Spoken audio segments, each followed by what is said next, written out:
Pas. Vous étiez avec le président de la République dans le Lot. Nous parlerons aussi de ce premier déplacement. Je suis contre la vaccination obligatoire à ce stade, a dit Emmanuel Macron hier dans le Lot. Il faudra au moins 80% de Français vaccinés pour atteindre l'immunité collective. Cette immunité sera peut-être impossible à atteindre si la vaccination n'est pas rendue obligatoire. Moi, je crois qu'on a ouvert assez largement et maintenant totalement la vaccination. On le voit, on est d'ailleurs à la moitié de la population adulte qui est vaccinée. Un peu plus de 50%. C'est vous dire que ça progresse bien. Et je pense que les Français se rendent bien compte que le vaccin, quand même, ça protège. Ça protège parce qu'on le voit, les courbes partent à la baisse. Mais Jean-Baptiste Lemoyne, dans de nombreux pays, tous les professionnels du tourisme sont vaccinés obligatoirement. J'ai vu cela dans des pays très touristiques.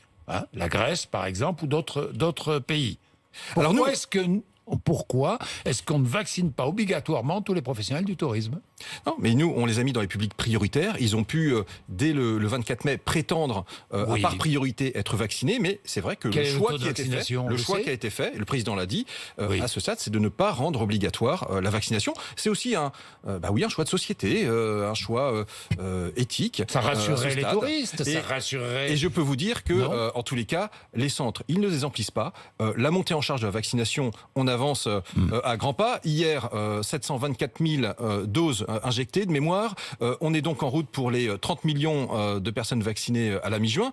Donc vous voyez, c'est ça qui va nous permettre effectivement petit à petit de créer cette immunité collective et puis tout simplement de desserrer les taux qui pèsent sur nos vies en termes de mobilité, en termes d'activité. Et regardez, le 9 juin, on a une nouvelle étape justement où de nouvelles activités vont ouvrir grâce à à cette montée en puissance de la vaccination. On va pouvoir à nouveau retourner faire de la thalasso, aller dans les restaurants à l'intérieur, reprendre l'événementiel. C'est un secteur qui a beaucoup souffert, des événements professionnels.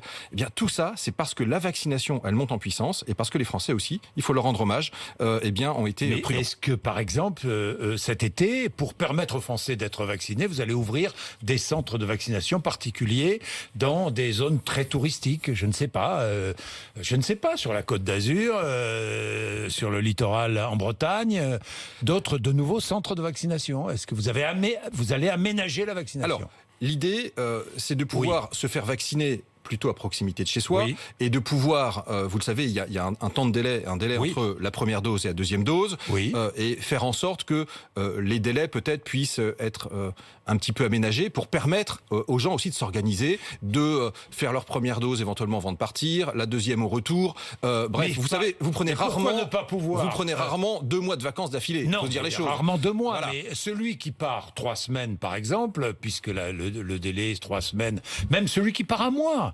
il est première dose à Paris, par exemple, ou à Paris ou à Lyon, ou je sais pas où, et deuxième dose sur son lieu de vacances. C'est possible, ça, ou pas? La règle, c'est de privilégier l'endroit où vous avez reçu votre première dose. Mais encore une fois, avec quelques aménagements en termes de de durée. Encore une fois, les Français, vous savez, ils partent 1 semaine, 2 semaines, parfois 3 semaines, rarement plus. Donc tout ça est compatible. Et franchement, il n'y aura pas de drame, tout se passera bien.